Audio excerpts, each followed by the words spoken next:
इसी गांव में रहती थी एक महिला, कमला। कमला विधवा थी। उसके पति राम प्रसाद की मौत को 3 साल हो चुके थे। राम प्रसाद एक मामूली किसान थे, लेकिन अपनी छोटी सी झोपड़ी में उन्होंने कमला के साथ एक सादा मगर प्यार भरा जीवन जिया था। पति के गुजरने के बाद कमला का पूरा जीवन ही बदल गया। अब उसके हिस्से में सिर्फ आंसू, ताने और तिरस्कार था। गांव के लोग उसे मनहूस मानने लगे। औरतें उसके साथ बैठने से कतराने लगी।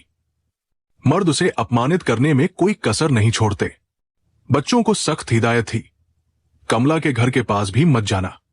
हर सुबह जब कमला कुएं पर पानी भरने जाती, औरतें आपस में कानाफूसी करती। देखो, आ गई मनहूस, जहां पाव रखे वहां अशुभ हो जाता है। कमला ने बहुत बार इन बातों को नजरअंदाज करने की कोशिश की, मगर ये ताने सीधे दिल में चुभते। रातें तो और भी दर्द भरी होती। जब पूरा गांव सो जाता, कमला अकेली आंगन में बैठकर चांद को देखती। चांदनी उसकी आंखों में आंसू ले आती। वो पति की तस्वीर के सामने दिया जलाकर रोती और भगवान से पूछती, मैंने कौन सा ऐसा पाप किया है जो मुझे ये सब सहना पड़ रहा है। कभी कभी सोचती कि ये गावी छोड़ दे, पर जाए तो कहां।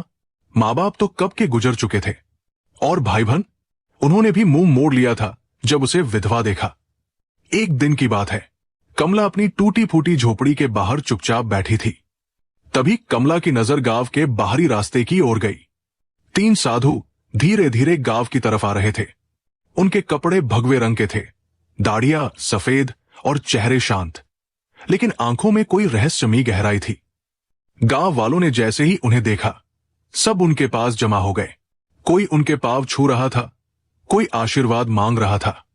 गांव के मुखिया ने हाथ जोड़कर विनती की, महाराज, कुछ दिन हमारे गांव में ठहर जाइए, हमें आपके आशीर्वाद की जरूरत है।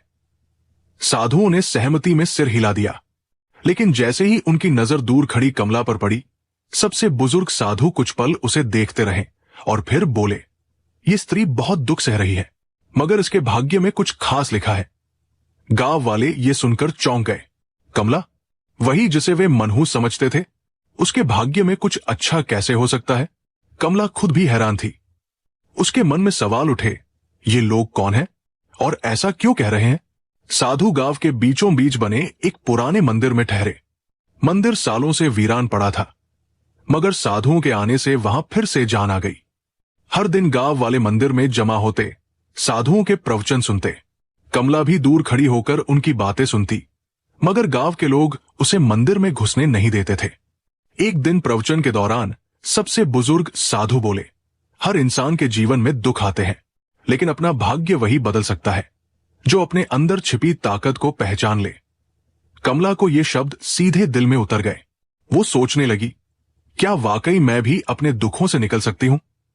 क्या मैं भी कुछ बदल सकती हूं? अब तक कमला को लगने लगा था कि ये साधु साधारण लोग नहीं हैं। उनकी आंखों में गहराई थी और उनके शब्दों में अजीब सी शक्ति। सबसे बुजुर्ग साधु का नाम था ज्ञान मूर्ति। वे ज्ञान और आत्मचिंतन में निपुण थे। उनका मानना था कि दुख कभी खत्म नहीं होता जब तक इंसान खुद को नहीं पहचानता। दूसरे साधु थे कर्मयोगी। वे हमेशा कहते, भाग्य से बड़ा कुछ है तो वो है कर्म। अगर किसी की जिंदगी में अंधेरा है तो वो केवल अपने अच्छे कर्मों से उसमें रोशनी ला सकता है। तीसरे साधु थे योगानंद। वे साधना और ध्यान के मार्ग पर चलते थे। उनका मानना था, जब मन शांत होता है और आत्मा स्थिर होती है, तभी इंसान अपने दुखों से आजाद हो सकता है। रात को जब गांव वाले घर लौट गए, कमला चुपचाप मंदिर के पास आई। उसके मन में सवालों की बाढ़ थी। क्या ये साधु सच में उससे मिलना चाहते हैं? जैसे ही वो मंदिर में पहुंची, तीनों साधु उसकी ओर देखने लगे। कुछ देर तक सब चुप रहे। फिर ज्ञानमूर्ति बोले, बोलो बेटी, हमें क्यों ढूंढ रही हो? कमला की आवाज कांप रही थी। वो बोली, मुझे कुछ समझ नहीं आता, मैं बस जानना चाहती हूं, मेरे जीवन में इतना दुख क्यों है? मैंने किसी का क्या बिगाड़ा है? साधु मुस्कुराए। कर्मयोगी बोले, बेटी, इस संसार में कोई भी दुख यूं ही नहीं आता।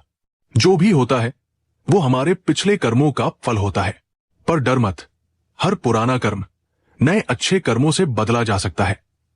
कमला की आंखों में आंसू आ गए। उसने धीरे से पूछा, क्या मैं अपना भाग्य बदल सकती हूं? योगानंद ने शांत स्वर में जवाब दिया, हां, बदल सकती हो, लेकिन उसके लिए तुम्हें एक परीक्षा देनी होगी। क्या तुम तैयार हो? कमला ने बिना देर किए कहा, मैं तैयार हूं। तीनों साधु एक दूसरे की तरफ देखने लगे, जैसे कोई गहरा रहस्य उनके बीच छिपा हो। ज्ञानमूर्ति बोले, तो सुनो, कल सूरज निकलने से पहले तुम गांव के बाहर वाले बरगद के पेड़ के नीचे आना, वहीं से तुम्हारी असली यात्रा शुरू होगी। कमला कुछ समझ नहीं पाई, पर उसने सिर हिलाकर हामी भर दी। अगले दिन गांव में यह खबर आग की तरह फैल गई। सुबह होते होते पूरे गांव में यह खबर फैल गई कि तीनों साधुओं ने कमला को अगली सुबह जंगल बुलाया है। गांव के लोग तरह तरह की बातें करने लगे। क्या साधु उसे कोई वरदान देने वाले हैं या फिर कोई श्राप? कुछ औरतें कानाफूसी करने लगी, कहीं ऐसा तो नहीं कि ये साधु हम सबको धोखा दे रहे हों। लेकिन कमला इन बातों में उलझी नहीं। उसे बस एक ही बात की चिंता थी, जंगल में उसके साथ क्या होने वाला है। उस रात कमला की आंखों में नींद नहीं थी। वो सोचती रही, क्या सच में कोई मेरी मदद करेगा या ये भी एक और धोखा है? मगर अब वो ठान चुकी थी, चाहे कुछ भी हो, वो जरूर जाएगी। अगली सुबह सूरज निकलने से पहले कमला जंगल पहुंची। तीनों साधु वहां पहले से ही मौजूद थे, ध्यान में लीन, शांत, स्थिर। उनके चारों ओर एक गहरा सन्नाटा था, मगर उसमें भी एक खास शांति थी। कमला ने हाथ जोड़कर प्रणाम किया और बोली, मैं आ गई हूं महाराज, अब बताइए मेरी परीक्षा क्या है? ज्ञानमूर्ति ने आंखें खोली और शांत स्वर में बोले, बेटी, ये दुनिया एक भ्रम है। जो इसे समझ ले वो अपना भाग्य खुद बदल सकता है, लेकिन उससे पहले तुम्हें अपनी पहली परीक्षा देनी होगी। कर्मयोगी आगे बढ़े और बोले, आज की रात तुम्हें इसी जंगल में अकेले रहना होगा। ये जंगल सिर्फ पेड़ों और जानवरों से नहीं भरा, यहां अदृश्य शक्तियां भी है, डर भी है, और तुम्हारा मन भी तुम्हारा सबसे बड़ा इम्तिहान बनेगा। अगर तुमने डर को हरा दिया तो तुम पहली परीक्षा पार कर लोगी। कमला एक पल को सहम गई। रात भर अकेले? उसका मन कांप उठा, मगर फिर उसने गहरी सांस ली और दृढ़ आवाज में कहा, मैं तैयार हूं। तीनों साधु मुस्कुरा दिए। ज्ञानमूर्ति बोले, हम कल सूरज उगने पर लौटेंगे, तब तक ये जंगल तुम्हारा गुरु है। सीखो, सहो और डरो मत। इतना कहकर तीनों साधु जंगल के दूसरे छोर की ओर चले गए। अब कमला बिल्कुल अकेली थी। शाम होते ही अंधेरा छा गया। चारों ओर से अजीब अजीब सी आवाजें आने लगी। दूर एक पेड़ पर उल्लू बोल रहा था। झाड़ियों में कुछ सरसराने की आवाजें थी। कमला का दिल जोर जोर से धड़क रहा था, मगर वो डर के आगे झुकी नहीं। उसने खुद को संभाला और एक पुराने पेड़ के नीचे बैठ गई। कमला पेड़ के नीचे बैठ गई, लेकिन जैसे जैसे रात गहराने लगी उसका डर भी बढ़ता गया। अचानक उसे महसूस हुआ कि कोई परछाई उसकी तरफ बढ़ रही है। उसका दिल तेज तेज धड़कने लगा। क्या ये कोई जानवर है या कुछ और? लेकिन तभी उसे साधुओं की बात याद आई, अगर तुमने डर को हरा दिया तो परीक्षा पास हो जाएगी। कमला ने आंखें बंद की, गहरी सांस ली और खुद से कहा, मुझे डरना नहीं चाहिए, मैं अकेली नहीं हूं, भगवान मेरे साथ है। जैसे ही उसने ये सोचा, वो परछाई धीरे धीरे गायब हो गई। पूरी रात वो डर से लड़ती रही। कभी झाड़ियों में हलचल होती, कभी कोई अजीब सी आवाज आती, कभी ऐसा लगता जैसे जमीन हिल रही हो। लेकिन उसने खुद को संभाले रखा, न डरी, न भागी। और फिर सूरज की पहली किरण जंगल पर पड़ी। कमला ने राहत की गहरी सांस ली। उसके चेहरे पर अब डर नहीं, एक हल्की मुस्कान थी। कुछ ही देर में तीनों साधु वहां पहुंचे। उन्होंने देखा कमला मुस्कुरा रही है। ज्ञानमूर्ति बोले, बेटी, तुमने अपनी पहली परीक्षा पास कर ली है। तुमने डर को जीत लिया और अब तुम्हारा जीवन बदलने वाला है। कमला की आंखों में उम्मीद की चमक थी। अब उसे समझ आ गया था, डर सिर्फ हमारे मन में होता है। जब हम उसका सामना करते हैं तो वो अपने आप गायब हो जाता है। उस रात के बाद कमला बदल चुकी थी। अब उसकी आंखों में डर नहीं, आत्मविश्वास था। जब सुबह की धूप पेड़ों के बीच से छनकर उसके चेहरे पर पड़ी तो उसे महसूस हुआ, मैं अब पहले से कहीं ज्यादा शांत और मजबूत हूं। तीनों साधु मुस्कुरा उठे। ज्ञान मूर्ति बोले, तुम अब दूसरी परीक्षा के लिए तैयार हो। कमला ने विनम्रता से सिर झुकाया और कहा, मैं तैयार हूं महाराज। साधु उसे साथ लेकर एक पहाड़ी के ऊपर बने एक पुराने मंदिर की ओर चल पड़े। मंदिर देखने में साधारण था, लेकिन जैसे ही कमला उसके द्वार पर पहुंची, उसे अपने शरीर में एक हल्की सी कंपन महसूस हुई।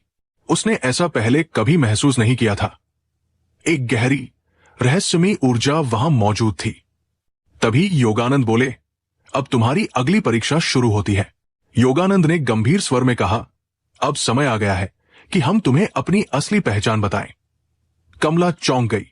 असली पहचान?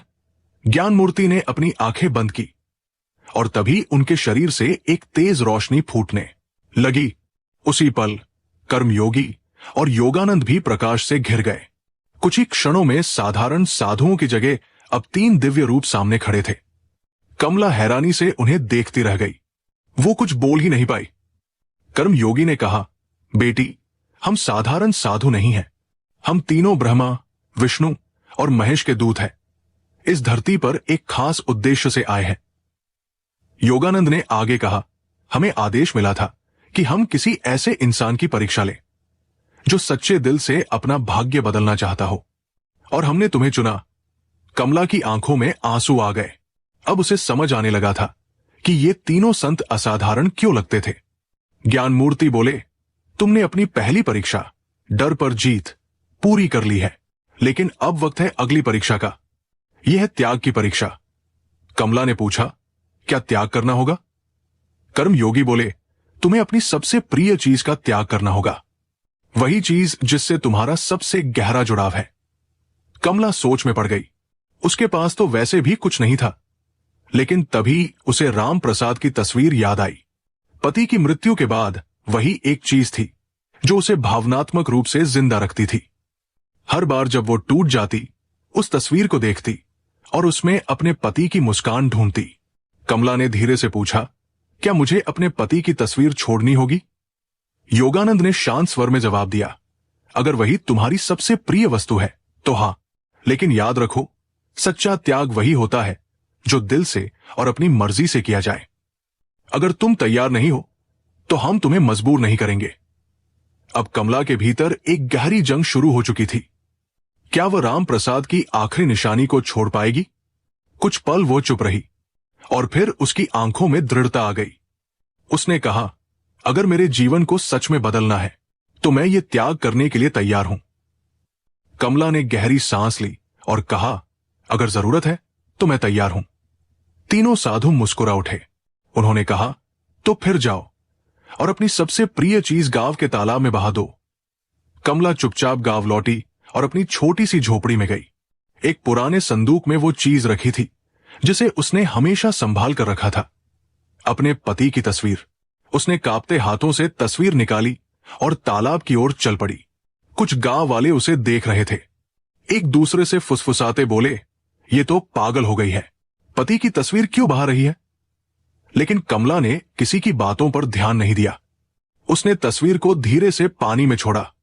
जैसे ही तस्वीर डूबी, उसे लगा कि उसका दिल जो बरसों से भारी था वो भी पानी में बह गया। वो हल्का महसूस कर रही थी, जैसे एक बड़ा बोझ उतर गया हो। जब वो वापस जंगल पहुंची तो तीनों साधु वही खड़े थे। ज्ञान मूर्ति बोले, बेटी, तुमने त्याग की परीक्षा भी पूरी कर ली। अब तुम उस बंधन से आजाद हो गई हो जो तुम्हें अतीत से जोड़े हुए था। कमला को सच में लगने लगा कि उसका जीवन बदल रहा है। योगानंद ने कहा, अब तुम्हारी आखिरी और सबसे मुश्किल परीक्षा बाकी है। कमला ने सिर झुकाया, मैं तैयार हूं महाराज। अब तक कमला ने डर और त्याग दोनों की परीक्षा पास कर ली थी।